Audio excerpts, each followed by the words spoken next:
South Point offers all the types of entertainment you'd expect at a first-class Las Vegas resort. Did you know our 400-seat showroom is one of Las Vegas's top destinations for live entertainment? Enjoy live performances by classic Vegas entertainers, bands, and today's hottest comedians, plus a rockin' dance floor. You can also enjoy live entertainment at the Grand View Lounge, where you'll feel all the vibes of old Las Vegas.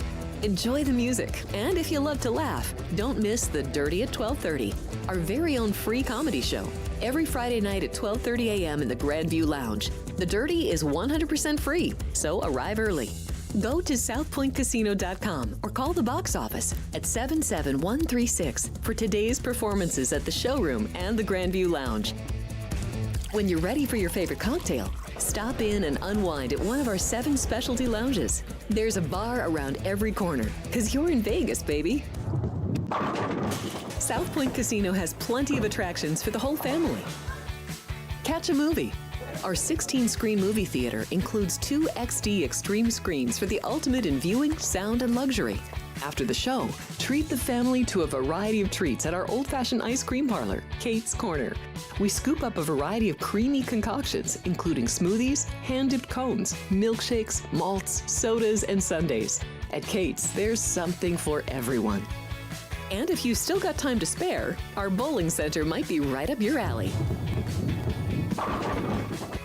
Voted Best of Las Vegas, it's a great place for friends and family fun. 64 lanes, a pro shop, snack bar, and arcade. And while the kids are bowling, you can play slots and sip on a drink in the Alley Cat Lounge while overlooking the lanes. For our more serious and professional bowlers, the South Point is also home to a separate tournament bowling plaza.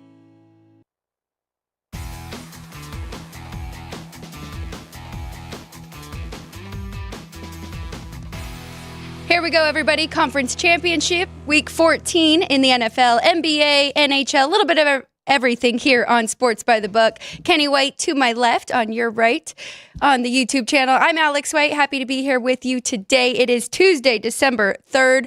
A lot to get to today. And yesterday we forgot to go through our top 10 in college football. So we are going to start right there, because then tomorrow we'll start with college football again. Because I don't know if we forgot. Good morning. We ran out of time.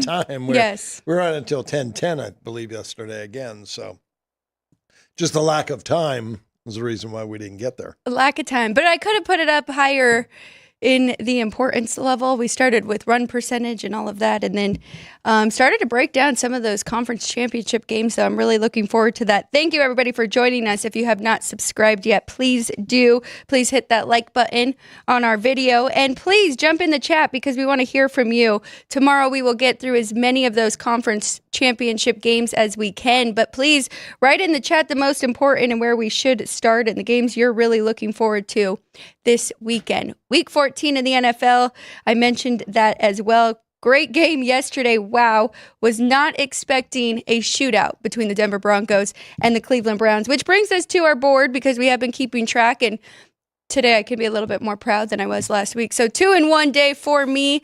My same game teaser did not get there, because I did have the under in that one. Teased it the wrong way, but I did have the under in the Chicago-Toronto hockey game, 4-1 final in that one. And then I took a note from you in college basketball and had a nice under there in that one. But how was your day on your A little tough of a day. 1-3 for me yesterday, counting my dog on Frank's show, Punchlines. Had Air Force plus 6.5. They lost by 10. My only winner, the Bo Nix rushing yards under. Had 2 dogs in hockey yesterday. The Rangers, they got destroyed by the Devils. And Utah, plus a price at home. They were in a tough battle, 2-1 loss. So it brings my overall record to 17-10. Still plus 6 units, though, for the show. So glad about that. Glad you had a winning day. That was nice. And I was very surprised, as well as you were, with the high-scoring game. And I was working on a lot of college basketball stuff. Then I jumped to the NFL, and then I said, oh, let me go see what it's like. 7 o'clock was the first time I thought about even looking at the NFL game, and I couldn't believe when I saw what the score was early third quarter. So I think it was 34 24-14 or 24-21 at that point. Important questions for both of those teams, because where do we put Cleveland now with Jameis Winston? He has definitely brought something to this offense. They're having fun. They want to play with him. And then on the flip side, Denver, because that was a very fortunate, almost lucky win for them, but they are playing good football, but really beating up on average or below average teams. Yeah, I think something to go look forward to is this Denver Bronco team that they're 8-0, first teams 500 or weaker, non-playoff teams, and then they're 0-5 versus teams above 500 that are playoff teams. So they're about an average team. I'm rated better than that right now, though, but when you're beating up on the weak teams and running numbers up, your power rating is going to go up. So it's something to take a look at and to be aware of. You're right about Jameis Winston in Cleveland. They have played better, but this is a team that is out of playoff contention. And he has been a turnover machine most of his career, and that's his negative. Other than that, he can throw for a ton of yards and scores. But that game yesterday, the interception late in the game for a touchdown, cost anybody backing Cleveland, and then he drives all the way down the field and you can get a late touchdown and he throws another interception. Very interesting going now into week 14. Still a playoff race for a lot of these teams, and we will get to that schedule tomorrow as well. The lines are already up here at the South Point. Huge Thursday game, Packers and Lions. Second time these two face each other. Lions went to Lambeau, won that one in the first matchup, and now they will host the Packers. So some revenge there. We'll give our numbers and what we think tomorrow as well. That's going to be a great game because I have both teams in the top 6, and then you add in that revenge factor for Green Bay. That'll be a great game. That is a very good division there, and the Vikings, will see how real they are, but I know that they are hanging on pretty close to everybody right there at their 10th spot in power ratings as well. So tomorrow we should cover that game and the 5 games on Saturday for college football. I'll prepare for those tonight and make sure I have all those games finished up for you. Quick good morning to everybody in the chat. Minidar, Jerry, Dean Hilt, Jim, and Vince, of course. So thank you guys all for joining us here.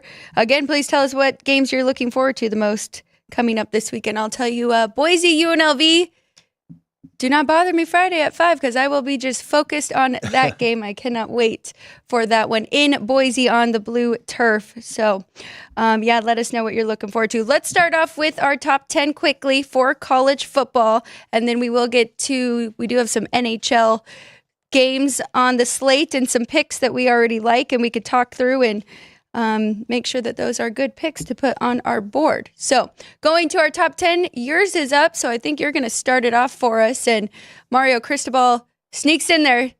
Miami, Florida is number 10 right now for you. They still have a lot of talent, even though they lost. Very, very talented team. Cam Ward's a great quarterback. So they are number 10. Really a tie for 7th overall. 3 really talented teams. Notre Dame. They just haven't played a really difficult schedule, and they were very fortunate against USC, 2 pick sixes for touchdowns. Whew. Other than that, USC probably wins that game. Ole Miss, Penn State, all very good football teams. And all of those teams tied for 7th are well balanced offensively and defensively. I still have Alabama number 6. We'll see if they make it into the college football playoff. Would be a shame if they didn't. Tennessee, number 5. Again, another really good football team, both offensively, defensive. Georgia at 4. Georgia, again, they had to play a 9 overtime game or 8 overtime game. That takes a lot out of you. And now they've got to go play the SEC championship game.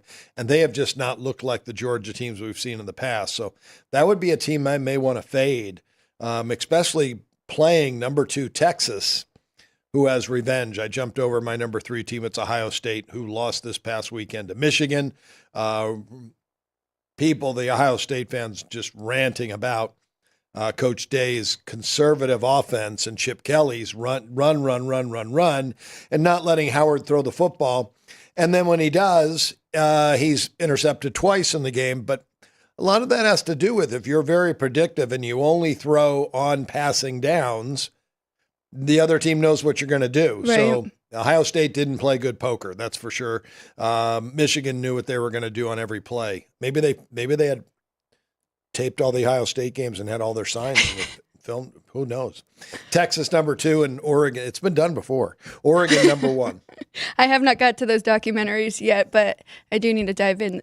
Yeah, I would too, because going back to the Central Michigan now coach retiring because he was under the heat of maybe allowing the Michigan videographer onto the field against Ohio State or whoever they played, Michigan State. Wow. I'm not sure, but I don't know if he even knew what was going on. Why, if Michigan wanted to come on, I don't know. I have no idea, but he was allowed to come onto the field and videotape the opponent's signs. So now he has stepped down.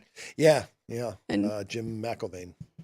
Well, let's go to my top 10. I am curious. I have not moved Tennessee up enough, and now I think they are in the playoffs no matter what. So that should be interesting, and I want to check on that. I think I've been saying that every week, though. Yours looks a lot like mine, except for Notre Dame. You've got. I do. It's really Tennessee and Notre Dame that are kind of flipped on ours. So 10, I do have Miami, Florida, still in the top 10. You're right, Cam Ward, one of the best quarterbacks. But you brought it up on your show, and you do often. It's just that Mario Cristobal gets all this talent, right, and then doesn't really know how to make them even better. Some coaches are just, you better know how to play. I'm going to recruit you here to come play. It's up to you to get better, which is crazy. You need to develop. Professional players are still developing their talents, and college players obviously need to develop theirs. But he's a great recruiter, and that's what his specialty is, recruiting players. It's funny you say that. I was just going to say maybe NFL would be a better spot for him, but they're still developing. Yeah. In college, you get to, kind of really recruit who you want. Yeah, make your roster. NFL, you're drafting and you may not get who you want. So that's tough. But he may be better for the NFL. You're right, because he does have an eye for talent too. He has a great eye for talent, and he's a great recruiter. So if he has that eye for talent, he may fit in the NFL much better, and he may help an NFL team's draft. Seems like we need some more good coaches in the NFL as well. But tied at 8th here in college football, I have Tennessee and Penn State. Ole Miss still in that top 10, but I have a 3-way tie here at 5 with Alabama, Georgia, and Ole Miss, all 3 SEC teams. A little disappointing, some rough losses for them this year. And Georgia, like you said, coming off of that 8 overtime against Georgia Tech, kind of showed a lot about them and them just being prepared for every game and not having letdowns. Number 4 is Notre Dame. Huge win over USC, but you did mention it about Magliulo throwing a couple pick sixes there at the end. Curious if USC maybe should have held on to Miller Moss, because we did see Magliulo here at UNLV and did throw the ball in danger last year as well. So kind of a reoccurring thing for him. But number 3, Ohio State, number 2, Oregon, and number 1, Texas. So I believe our 1 and 2s are just flipped here, but I only have a half a point difference there between those two. Yeah, I'm 1.5 points right now, Oregon over Texas, but I've been very conservative moving Texas. I don't know why. I bragged on them early in the year. I thought they were a very good football team, and they lost at home to Georgia. I said they would learn a lot about themselves, and I thought they would improve, and I thought they would get back to the SEC championship and beat Georgia in that game. And now here I am with, about the same number as the book has on the game, Texas 3. It's a good football team, though. I think I've been a little conservative on them. I don't know if I'm really even sold on Oregon being that good. It's amazing looking at my ratings. I have an 11.5 point difference from number 19 South Carolina to number 1 Oregon.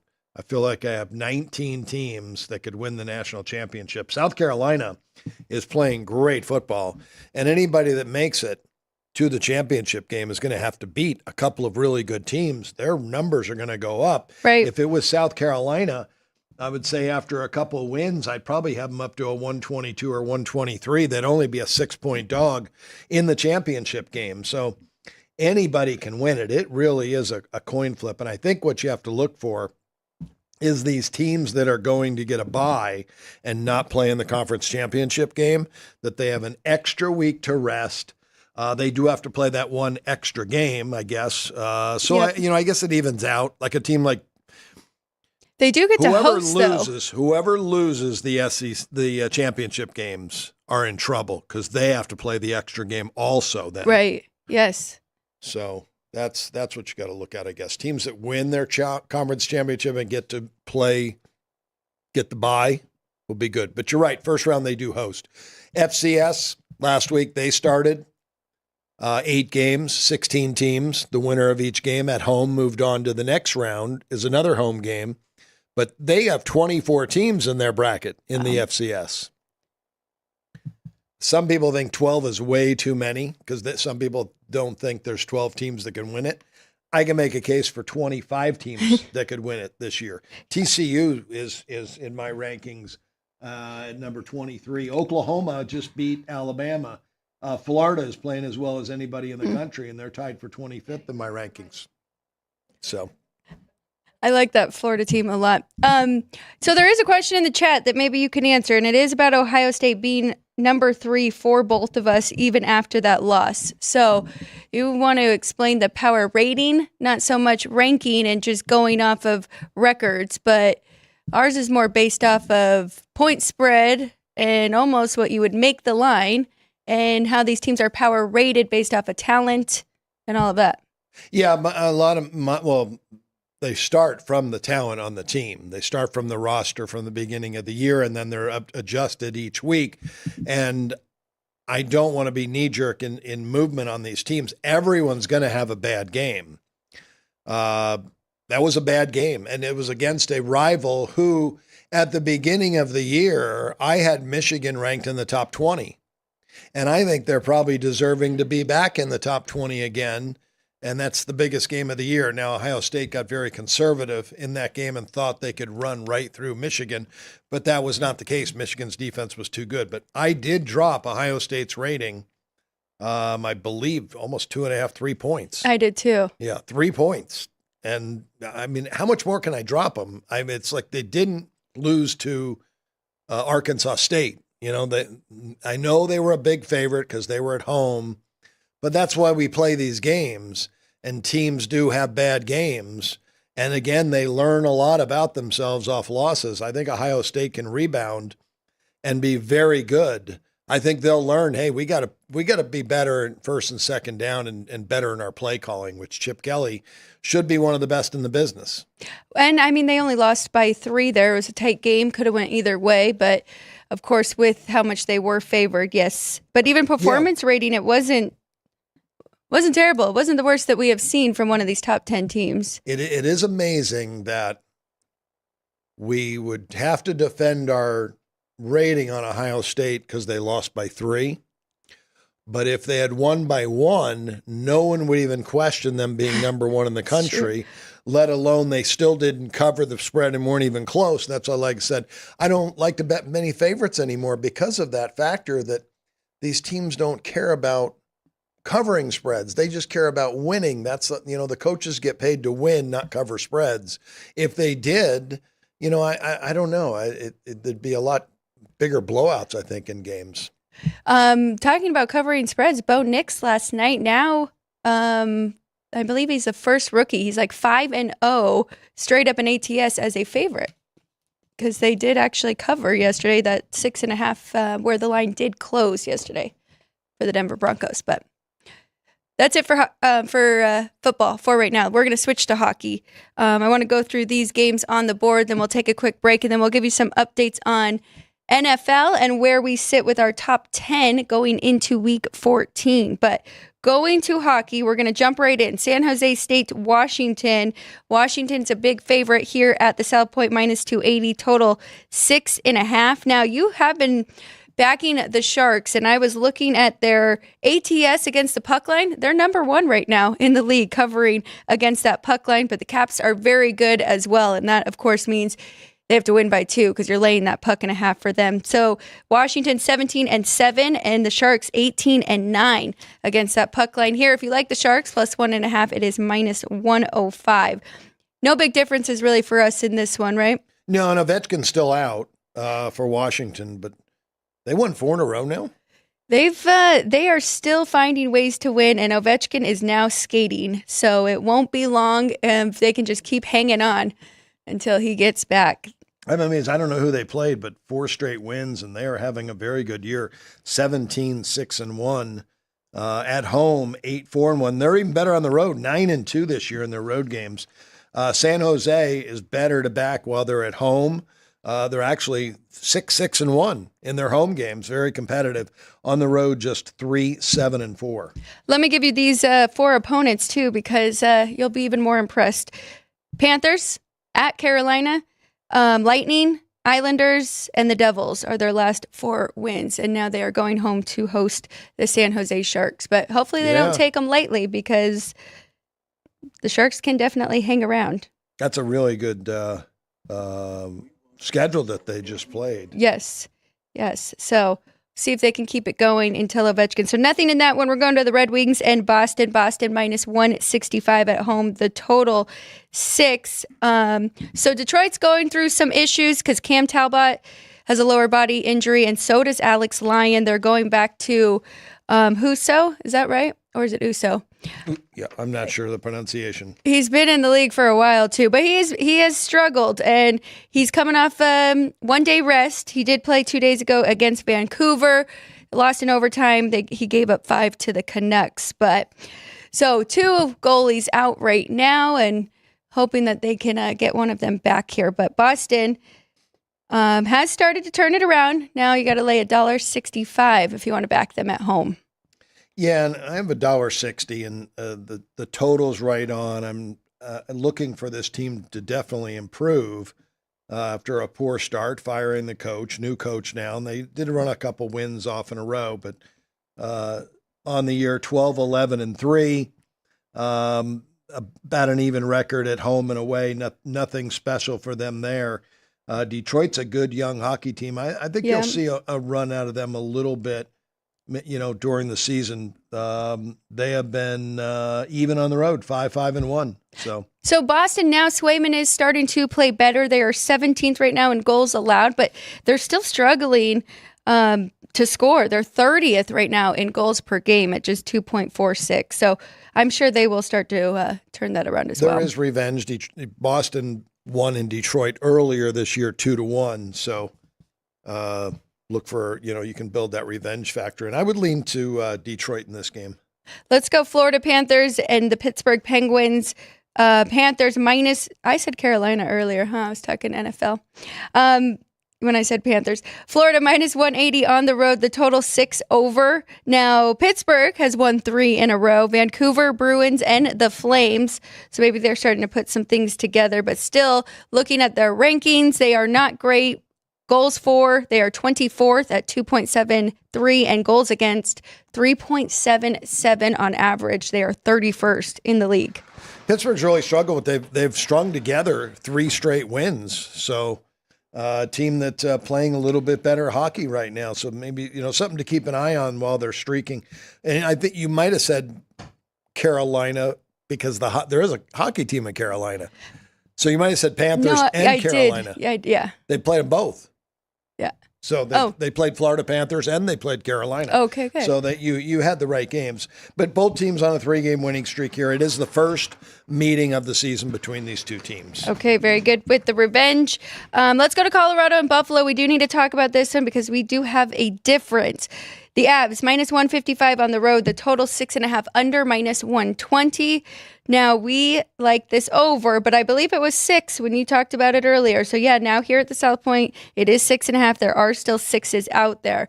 But I might have to be more aggressive on the road and home splits here. So, on the year, Colorado is 15-9-1 to the over, but they are 10-3-1 to the over at home.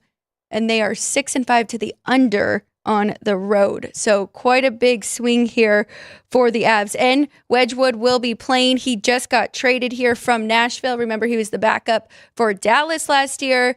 Got sent to Nashville, has not had a good year there at all, and now is traded to Colorado to be a backup there. So Are we? Colorado, you said, is a good over team at home. They're one game under on the road, Yep. 6-5 under. So not a big difference. I like the game over. I think there'll be a lot of goals scored in this game. Buffalo's a solid, young, solid offensive club, and we know Colorado can score. Yep. And the Colorado's biggest problem this year has been their defense, Yep. allowing 93 goals so far in the 25 games. So I expect, maybe this team rallies around Wedgwood, but you're right. He hasn't played well. So I don't know. Sometimes that happens. The change in locker rooms makes a guy better. He gains confidence. He's going to probably gain some confidence here. So we'll see. Maybe it's a game just to look at and watch the first game and see how it goes. I thought he was very good in Dallas. And of course, he was behind Ottinger and didn't play that much. But when he did step in, he kept that team going. So, yeah, I hope that this does help him here in Colorado. They had a really strong defense there in Dallas, and that was their game plan. Colorado, more of an offensive scoring team. When you look at like a Makar is a great scoring defenseman, a great offensive defenseman. So Colorado just built a little differently than what Dallas was. So we'll see what happens there. Yeah, so maybe that isn't the best fit because Nashville kind of built like that as well. So let's go to Seattle and Carolina. Carolina minus 280. So the Canes, 280 at home, the total 6. Nothing really jumped out to me in this one. I think those numbers are right, and that's a big number to be laying in a regular season hockey. Both teams on a losing streak. You're right. I could never lay that price. We made Carolina $1.93. Our total 6.5 under a quarter, kind of expecting a higher scoring game because of Carolina. I think they're the higher scoring team of the two. Correct me if I'm wrong. I thought Seattle last year was a much better scoring team, and they had a much better year. It might not even been last year. The year before that, they were far, far better. Winning record at home this year, 7-6, but on the road just 4-7, and they've allowed 76 goals in their 25 games so far. Yeah, Carolina number 2 right now in goals for at 3.79, right behind the Capitals. So, yes, you're right. They are the high-scoring team right now, the Canes. And playing well at home, 9-2 this year, Carolina at home. So I can see, understand why the number is higher than what we have. Maybe home ice is worth a little bit more there than what we have it. So that'd be a pass. Let's go to the Islanders and the Canadians. New York minus 135 on the road, the total 6 under, minus 120. Right now, Montreal, 32nd in goals allowed per game. 3.83 is the average. Islanders have struggled to score. We have known this the last few years, though they have been more of a defensive-minded team. Goals against, they are 12th, 2.96. So kind of a contrast here between these two. And they beat Montreal the first game this year at home, 4-3 in a shootout. Islanders did, so no revenge factor. Coming off a shutout win is the New York Islanders, a 3-0 win versus Buffalo at home, but back out on the road again. They've been kind of flip-flopping back and forth, but they did have a couple of days in between to rest at home, Sunday and Monday before this game. So well-traveled. I think the number's just about right. Much, much better goaltending for the Islanders in this game than there is Montreal. Well, that might even be worth it right there. To back the Islanders in that one. We do have a little revenge here in this one, St. Louis and Winnipeg. The Jets went to St. Louis October 22nd and won 3-2. And these two, both really good goaltenders playing tonight. Winnipeg, $2 though at home, the total 5.5. And that is why you are seeing such a low total here. Over though, minus 125. So if you can find some even money going under. Yeah, 3-2. You mentioned the first game there and the revenge factor, but a 3-2 hockey game with these type of goaltenders, I could see that once again. Looking back at St. Louis, they scored 5 goals or less in 4 of their last 5 games, so they have been an under team. Winnipeg with Hellebuck, strong under team. So yeah, I like that game under 5.5. And we are getting plus 105 if you like under 5.5 in that one. Another low scoring game is expected here with a 5.5 total. Vancouver and Minnesota. The Wild minus 135, total 5.5 over 115. Minnesota 7-2-1 to the under at home this year. They've been playing really good hockey. They're number one right now in goals allowed between their two goalies. So it would be another under here at that low number of 5.5 for me. Two good teams from the Western Conference, and Minnesota leading the Central Division right now, are tied with Winnipeg. They've had a really good year, only allowed 58 goals in their 24 games, and Minnesota a 6-3-1 record at home, 10-1-3 on the road. They played much better on the road, but they're still playing strong at home. Vancouver third in the Pacific, and Vancouver has been way better on the road too. They're 10-2 in their road games, 3-5-3 at home. Kind of shocking, but teams get into these type of trends and they stay that way for a while, but they do reverse. They are just trends. Minnesota Wild on a 4-game under streak, but a 5-game home under streak. Opposite Vancouver has gone over 3 in a row on the road. On the road, okay. But it is Gustafsson in net that he has just been having an outstanding year for them, which he dealt with a lot of injuries last year. I think him and Fleury almost split. But yeah, his goals against average right now, 2.05 and a 93 save percentage. So really good numbers for him. So it'd still be a lean to the under, even with Vancouver's trend of over games. Do you have their opponents of who they played in those road games? Which, the Vancouver? Yeah. I'd have to go back to it. I do not have that. Well, give me 1 second. I'll give it to you right now. Vancouver, and I'll go from last to first. So on the road, they've just come off 2 straight wins, and this is the end of a long road trip. 6. So they're probably looking to go home. They could be looking past this game. They beat Detroit 5-4 in overtime. They beat Buffalo 4-3 in overtime. Lost at Pittsburgh 5-4. Beat Boston 2-0. Beat Ottawa 4-3. So they're 4-1 on this road trip. It has been very successful. I'd like to go against teams in this spot that this is their last game of a road trip, a long road trip. And it was over a Thanksgiving holiday as well. So they're ready to go home, and Minnesota could be the spot tonight. Could be a very good play because they have played well at home. Any places that they could have some fun last night in Minnesota, though? Well, I'm sure they can find somewhere. And they were there. You're right. They probably left Detroit on Sunday night. So they were in Buffalo, then Detroit, and then now on to Minnesota. Very, very cold weather they've been in. Yes. So they will be excited. They're used to it. So. But that would be a go against. Just a technical play that you would go betting against a team who's been on the road this long. I've seen it so many times in all sports. It happens in the NBA. It happens in Major League Baseball. Yep. When these teams go for a long time on the road. So is that more? Now we're off of the under and just on Minnesota. That's a good number for them too. What is it on the sheet? We made Minnesota $1.38. Okay. Just not factoring in that number, but I don't know what it's worth. If it's worth 25, 30 cents, could be worth more than that. Because of that factor. We'll see tonight what happens there, but I would fade Vancouver there, even though they're having a great season on the road.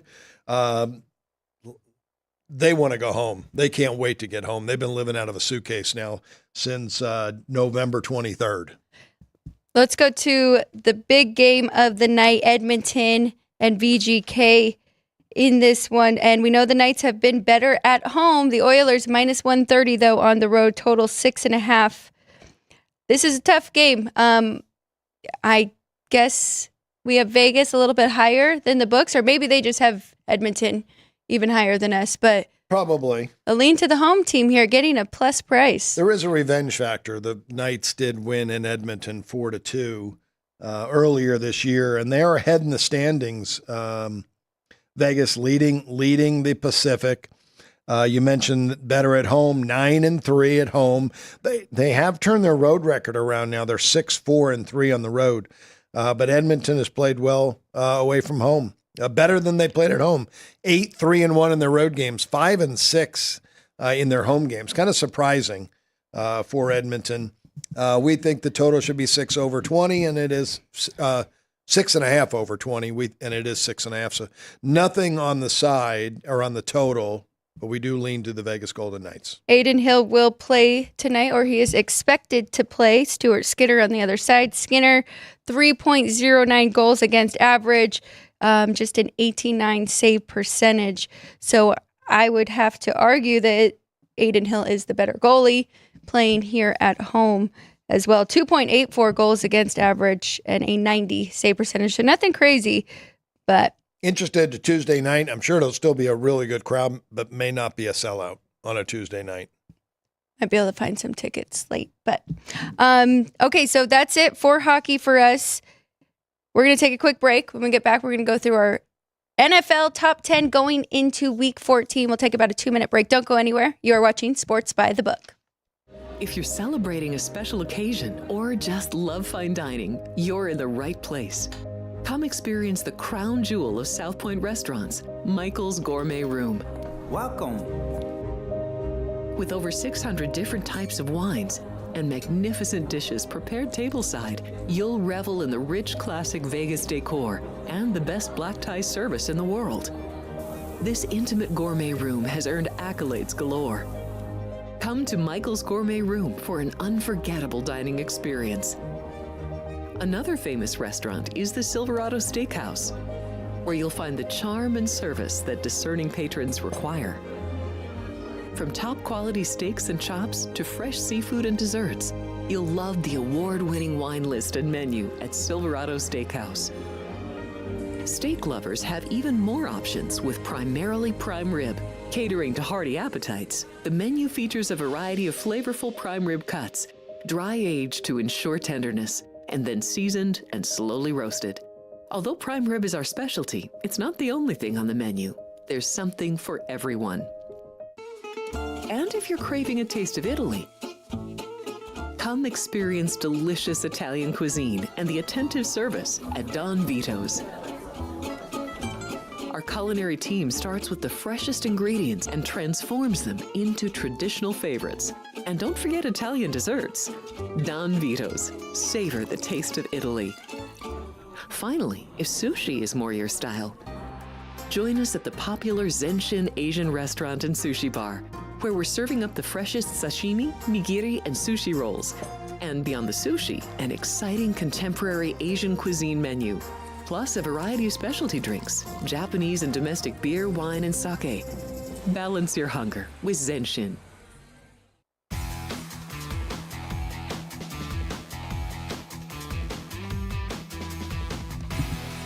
Welcome back, everybody. Sports by the Book, live from the South Point studio. Alex White, Kenny White, happy to be here with you on this Tuesday. Appreciate everybody in the chat.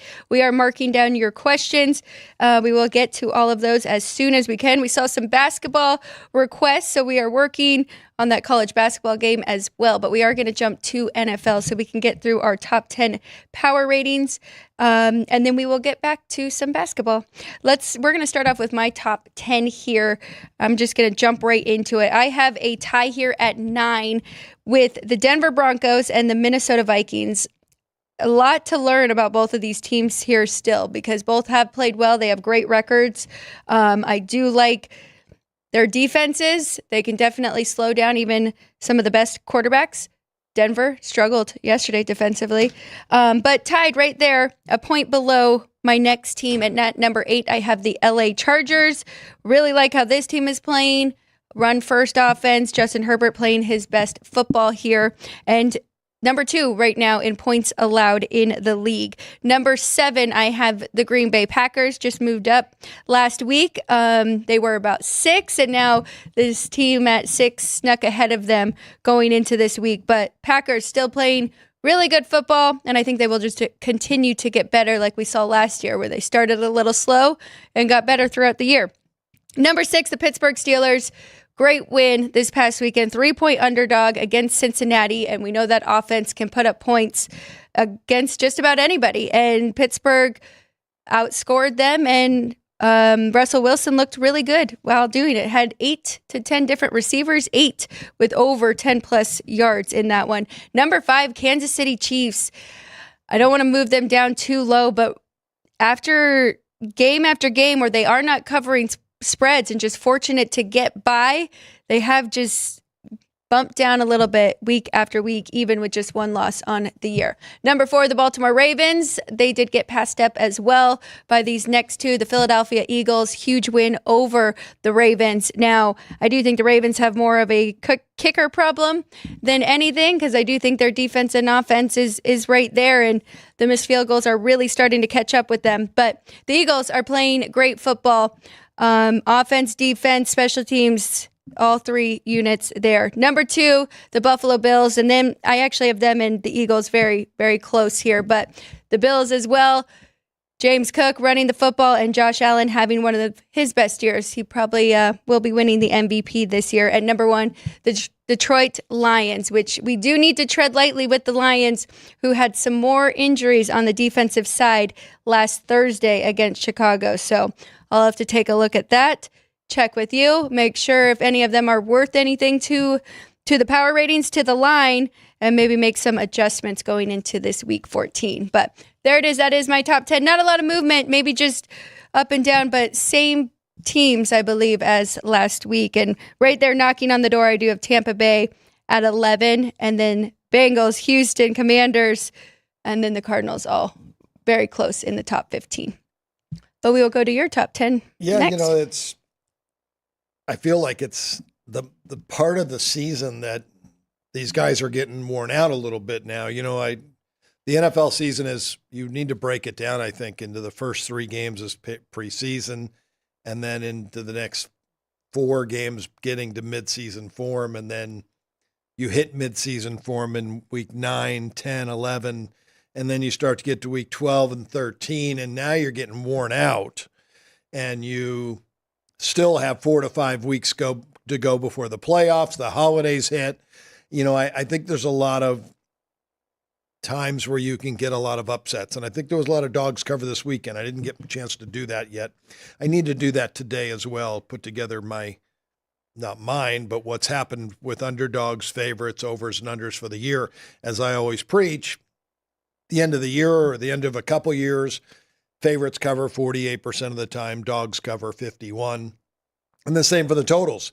Overs 48, unders 51. So I'll break that down in college and NFL today as well. That'll be my goal to get that done. I have a log jam at number 9, basically. Chargers, Broncos, Dolphins, Vikings. All good football teams. Chargers have been great with Harbaugh. Justin Herbert's turning into an elite quarterback. But they still have room for improvement, and they need to get better. They were beaten at home by the Ravens. Denver is a 103 rating, but they've yet to beat anybody that's good. So there's question marks there. Miami, we know, as long as Tua is healthy, all the speed that they have, they're a good football team. In Minnesota, their defense has been very, very good. They've had a good year. Commanders. Yes. They came up with a great game this past weekend, but it's against a Tennessee team that's very, very weak. And people have more film on Jalen Daniels, so there's question marks there. San Francisco, I have tied with them at 7. And again, I started this team at the beginning of the year, and I was conservative, I think a 113.5, and they're a 104 right now. But when you lose players like Bosa, and I believe Williams played this past weekend. I don't know if he played or not, but I thought I saw them showing. I know they showed a graphic, the 49ers with Trent Williams in the lineup and without him in the lineup like the last couple of years. Then their record's ridiculous when he plays. Right. And it was horrible when he doesn't play, and he's worth 2.5 points to the betting line. He's one of those non-quarterbacks that's just that good. So he's been banged up. Samuel's been banged up. Ayuk's out for the year. You didn't have McCaffrey for the first 8 weeks. Then he finally comes back, and now he's out again. They're still a good football team. They lost at Buffalo, who's playing very well, and I've got Buffalo. I'll talk about them in a second. Green Bay, number 6. That's going to be a great game. when they play Detroit, because both those teams are playing really good football. They both have great quarterbacks. And Green Bay continues to get better. Matt LaFleur looks like he may want to be maybe one of the better head coaches in the NFL, because he's able to turn his team around when they're not playing well, and that's a good coach. Buffalo, I've got number 5. I had them underrated to begin the year, but I still only have them a 106.5, 6.5 points better than the average team. They have shown improvement, and they've come up with some big wins over Kansas City and now this past weekend over the 49ers. But again, they were both at home. So they're good. I don't think they're great. Kansas City, I still have at number 4. And you're right. They've struggled. But they win. And again, like I said before, these teams don't care about covering point spreads. They care about winning. I think Patrick Mahomes and his will to be better makes this team better, just like Tom Brady made the Patriots better. And they've got great head coaching. They keep everybody in check, and they're going to make a run. I have them the 4th best team right now, but I think they're probably the best team in the NFL in the long run. Tied for 2nd, Philadelphia and Baltimore. And, people would say, how can you have that? Philadelphia just beat Baltimore at Baltimore. Every game's a snowflake. And if these two teams played 2 weeks from now, Baltimore may win the game by 2 touchdowns. And then they may play the week after that, and it may be a field goal game. And then a field goal game the week after that. They're very evenly matched teams. Baltimore, yet without a bye, you mentioned to me. Yes. They could be a tired team. They just played the Harbaugh Bowl in L.A. They fly back home in a short week, basically, and play Philadelphia, who took a bus ride to Baltimore and played a football game, and they played a good one. Baltimore got out early, and then it looked like they ran out of gas, and that's probably because they haven't had a week off yet. That bye week will come in very big for the Baltimore Ravens. Well, okay, and what are they? Number 1, Detroit Lions. Sorry. Nothing about them? No, I'm going to let you go, but they've amazing what Dan Campbell's done in just his 4th year. Dan Campbell looks like he's an excellent NFL head coach, because this team plays hard every single game. Yes. But they are losing players too, though. Their defense, if you watched Thanksgiving, I'm sure you did, they lost 5 or 6 defensive players on the defensive side of the football in that game. I've dropped their rating just a little bit. Hopefully it's next man up, and they do play so hard. But some of those guys will be back this week too. That's what I wanted to ask you about these players and what they are worth, because I think I may have to take a point and a half off. And I think this is looking like a Packers play here because of the revenge and the injuries on the defensive side for the Lions. But I do want to ask your opinion on the Ravens, because you're right. They did get out to a nice lead, 9-0 in the first quarter. And then Justin Tucker, one of the best kickers ever. He'll be in the Hall of Fame. He's just been struggling, and he missed another 2 field goals and an extra point. And what do they do? Do they kind of make it quiet and use it, say, as an injury, pick up another kicker? Do they try and keep putting him out there? I mean, him being as good as he's been, I haven't looked back to see, is this the only bad game he's had, or did he miss some kicks? No, it's leading up to this. It's been leading up to this. 3 or 4 or 5 games in a row. It starts to be a confidence thing, and maybe it is a physical thing, because we know that Kirk Cousins must have an injury. I heard something on somebody's show that had next gen stats, and he was the only quarterback this past weekend that didn't throw a ball over 39 miles per hour. Wow. That was the hardest. He didn't throw one pass over 39 miles an hour. So that shows no arm strength, and it must be an injury. He's got a shoulder, elbow, some type of injury that's causing that. Is Tucker injured? I don't know. So I don't know. It's a good question. Maybe it is an injury for him. If it's not, maybe they just have to make a change. I haven't looked back to see. Yeah. They know, they're watching him in practice, and if he's hitting all his field goals and extra points in practice, they can chalk it up to, hey, it's just a bad little run. Yeah. He's a Hall of Famer. Let's give him another chance. And we'll see what happens. So, Kansas City's been without their kicker as well. That may have cost them a couple points in some games that they may have made different decisions. But again, the kickers are, over the years of rating kickers, the most they're worth to the betting line is a half a point to maybe a point. That's all they're worth to the betting line. That's stretching it even, because there are so many kickers in this game that aren't playing that are good. Have you ever seen so many games, though, as this year, with it being a 2-point game and the team has the ball with 50 seconds to go and they just have to get to the 50-yard line and then they put their kicker out there and win the game by 1 point? I feel like that has happened so often this year. Maybe I haven't, I don't know. I haven't studied watched that close enough. Like I said, I don't watch many games, so I'm just looking at box scores, and I really don't look through how that game was played a lot of times. I do have another question for you, because you did talk about the Chiefs, and I am curious on your opinion and looking at your top 10 here, but Ravens, Bills, Steelers, which team right now would you give the best chance to knock off the Chiefs and represent the AFC? Oh, the Ravens. Again, even though they lost this last week, their defense, again, everyone has very underrated. But I know John Harbaugh, and I know the roster that he has, and they have not played great defense, but they've actually looked better defensively the last two games against the Chargers and the Eagles. Two great quarterbacks.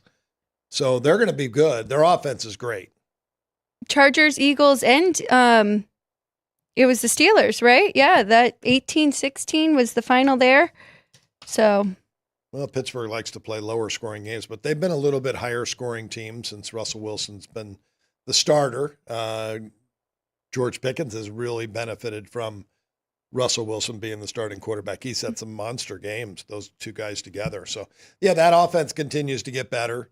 It's just such a long season. A team like Kansas City, they were undefeated, lost tough game at Buffalo, and you expect a letdown, and they had the letdown against Carolina, and they still pulled it out by 3. And then they play the Rams, the Las Vegas Raiders, it's the biggest game of the year for the Raiders. They can't stand the Chiefs. They never have. They've always hated them, and they play their A-plus game against the Chiefs. I would look for the Raiders to have a huge letdown this weekend. But the Raiders, it's funny because each week it's like a different excuse for them to have a little bit of a boost. And this past weekend, it was Aiden O'Connell who stepped back into that starting role, and he looked very good. And I think he fits that offense and fits with AP better than Minshew ever did this year. So I think that was part of it as well. But yeah, we know that is a big game for them. It doesn't matter, even if it is a rematch. Chris Andrews joining us. You just got invited. Your daughter invited me. Maybe she wants a couple of bucks so she can buy a whole shirt next time. So, yeah, do you have a few bucks? Chris, what's going on, pal? Yeah, same old. Radio, you look good. Yeah, like I joked yesterday, this is the way we always dressed in Pittsburgh. No big deal. Always. I'm surprised you didn't have the Steelers emblem on the logo on that. It's on my to-do list. Yeah. I was going to write it down. And that is a nice looking black cowboy hat. Yeah, courtesy of the South Point, Mr. Gone bought. I got a vest with my name on it and a whole ball of wax. I love this time of year with the Cowboys because they do dress to the nines. They are all really well dressed. Yeah, they are. And I know the girls love the guys with the cowboy hats. Well, the guys, we kind of like those girls in the jeans and the cowboy hats too. So, it was a good time. And it's a great thing down here at the South Point. It's great for business. Yeah. So. How has business been? Yes. A little too good. You see all the red on this report, Kenny? Oh, boy. I got to go face the music now. So, anyway. How was the parlay card for Rivalry Week? It was the first year doing it. Yeah, it was, we're a little disappointed in the handle. We didn't hit 25,000, but we had a bunch of winners, and I think that's always better, that we could give more money to more people. So each got 2,300, something like that. Oh, nice. Yeah, so it was terrific. Good. Yeah, everybody, the winners were very happy, I can tell you that. So first year doing it, hopefully we'll grow it over the course of time. Anyway, I do have a meeting to go to. Okay. We want to say hello to you guys. Yes. Kenny, thanks for being on. Thank you, young lady, for inviting me on. And keep up the great work. See you later. Thank you, Chris. There you go, Sheriff Andrews. He's Well- out to. I think it's Marshall. Oh, Marshall. Okay. All Good. right. Well, that's it for us for today. I'll check the chat again, but then tomorrow we will go over the I wanna conference do a college championship basketball game. game. Do you have a college basketball game? Well, yeah, we had in the chat that, and I think it's a good game, a good betting game. Cincinnati's at Villanova. Villanova always has been a premier program in college basketball, but that was under Jay Wright, and Jay Wright stepped down because of the transfer portal, and that, losing a coach like Jay Wright to college basketball is really, really tough. And for him to step away because he didn't like the transfer portal, Kyle Neptune has taken over, and Neptune has not shown improvement with this basketball team. 17-17 the first year, off a 30-8 season, and then 18-16 last year. 4-4 so far this year. Defense ranked 106 in the country. He following a tough act like Jay Wright is awfully tough to do for anybody. But there are coaches that have done it before, and I just don't see it out of Kyle Neptune so far. His team has lost to Virginia, who's not very good. They've lost to Columbia, who's not very good. They have no signature win. Their 4 wins are against Rider, Penn, New Jersey, and Lafayette. Cincinnati's led by Wes Miller, and Wes Miller has been extremely solid as the head coach of Cincinnati.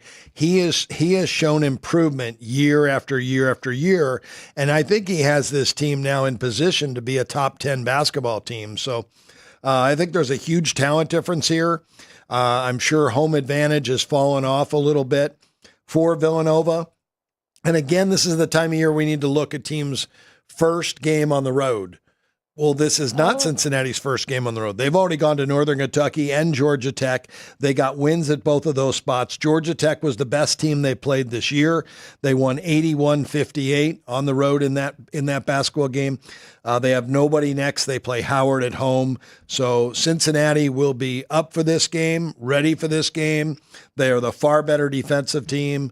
I just think they're the better team and the better coach. And 3.5's the number right now. I have an 8.5 point difference between these two teams, and I don't think you can give much home court. I think Cincinnati will dominate the game from start to finish. I'm very excited to see Cincinnati back in this conversation. It's been a few years, but I remember about 5 years ago, we had a ticket on them to win it all, and it was the Nevada Wolfpack that took them out of the big dance. I think it was the Sweet 16. And that's, yeah, it might have been. Wes Miller, it might have been one of his years. I don't know, 2023, 2 years ago maybe. I know he had a really good team that year, but when I see the improvement out of Wes Miller, I always look for coaches that win, but also win by defense. yeah. And Wes Miller has gone from 75th ranked defense to 57th to 19th to 5 this year. Every year his defense has improved. And on the flip side, Villanova is going the opposite direction. 2 teams going in opposite directions, and we're just laying a cheap price here, so I'm glad you asked me about that game. But Cincinnati, much, much better basketball team, better coach, far better defense. Well, could I just take that Cincinnati minus 175 and tie it up with the Minnesota Wild? Oh, yeah, you can do that. All right, that's making the board. That's good. Yeah, you're right. I'm 17-10. I gotta keep this going. I gotta find a dog for punchlines today as well. And I will say that actually was requested from the chat, so appreciate whoever asked for that game. I am glad that we got that breakdown too. And Vince brought up a good point, and I watched a lot of that game, but the Knights definitely need a bounce back here coming off a 6-0 loss to Utah. So, and that was at home, so they'll be ready to play. It might have been a little bit of a look ahead to the Oilers because we know these two do not like each other. Stone still out. Kind of hurts yes. Hurts the team a little bit. So yeah, it does. We'll see. I'm going to just do 2 plays today. One hockey and that college basketball play. That will go on record. Cincinnati minus 3.5 and Calgary minus 127. There's my board for the day. 17-10. Not bad little run. Got to keep it up. I'd like to go 34-20. Yes. It'd be nice to get some women's college basketball for you too soon here in the next couple of weeks that maybe more and more places put it up. I'm hoping. Please, everyone, put up women's college basketball. Please, everyone, sportsbook directors everywhere, put up women's college basketball. All right. Very Alexis. good, Andrew. Thank you for that. And here are my two. I am going with the St. Louis Blues and the Winnipeg Jets under 5.5. We're going to stick with it. Yesterday was an under day for me and went 2-1. And then I am going to do these two money lines separate and tie them up together. So college basketball with Cincinnati over Villanova. And the Minnesota Wild, we are fading Vancouver. Excited to get back home after their 6-game trip. We're going to have a long show tomorrow. We've got a lot to talk about. We need to go over the college games for Saturday. And we'll go over the Thursday night NFL game for sure because it's such a big game. And we'll promise you that for sure.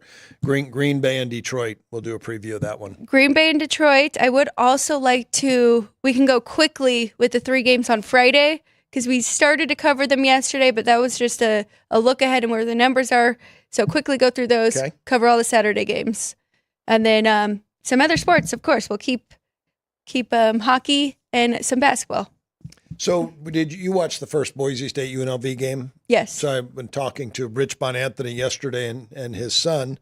They had talked about there was a couple of shoestring tackles on Genty that if it didn't happen, he goes for a huge number and a big game, and they win that easy because they both love Boise on the blue turf at home laying a cheap number. Oh, they do? Yeah.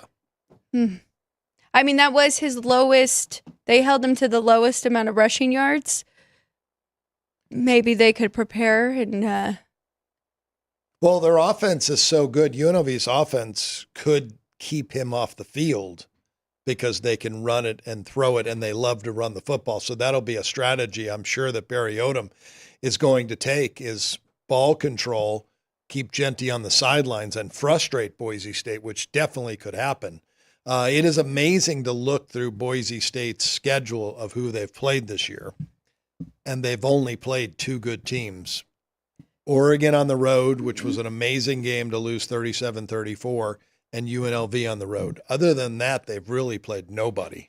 Same goes for UNLV, though, right? Kansas and Boise. They played Houston, but we're not talking about UNLV winning and getting a bye. We're talking about Boise State winning and getting a bye to the final 8, basically, in the top 4, and they played nobody to get there. Right. You know, again, if Boise played an Alabama who may not even get in, Alabama's going to be a 2-touchdown favorite over Boise State on a neutral. Yeah. So, is it fair? Is it not? And another point that was brought up, I thought if there's a conspiracy theory, the Mountain West Conference would want Boise State in there in the college football playoff with a bye because you're talking about them for 4 or 5 solid weeks now. But they're leaving. That's right. They're leaving. See you later. We're out of here, Mountain West Conference. We have no allegiance to you. We're going to the Pac-12. So UNLV's staying. They're a Mountain West Conference team. Maybe they want UNLV to win. I don't know. So it'll be Mountain West refs is what you're saying? It'll be, for that game, yes. Yeah, for the UNLV Boise game? Yeah. Oh, yeah. No, it's conference game. It's Mountain West Conference refs, so, yeah. Because otherwise... That's if you're a conspiracy theorist. I'm really not, and I just think it's going to be called the way it should be called, but people have feelings that maybe it won't be. See, if we were getting a plus price on Boise, Ann would have a good philosophy of doing a little emotional hedge, taking a little bit of that good plus price with the team that you don't, but we don't have that option either, so probably have to stay away from this game. I do lean to the over, though, with you. I agree. The second time these two are seeing each other, and it was very low scoring that first game. Well, 53 points still. 53 total, yeah. And if there was a couple of shoestring tackles on Genty, and if they didn't get any, he would have been gone. Tack on 7 more, and last year was 44-20. Yes. And the weather's going to be cold, but no wind, just like it was in Denver last night. Same type of weather, and Denver put up a ton of points. So, and it, be a little earlier. I think 6 o'clock kickoff Boise time. All right. Well, we'll talk about that more tomorrow, as well as the rest of the conference championship games. Thank you all for being with us. You got our plays for the day. Today, 12, we have Punchlines. Go to Punchlines FN. Frank Nicotero, I will be there for one more show for this week. And then back again tomorrow. For Kenny White, I'm Alex White. I'll see you tomorrow, 9 a.m. here on Sports by the Book.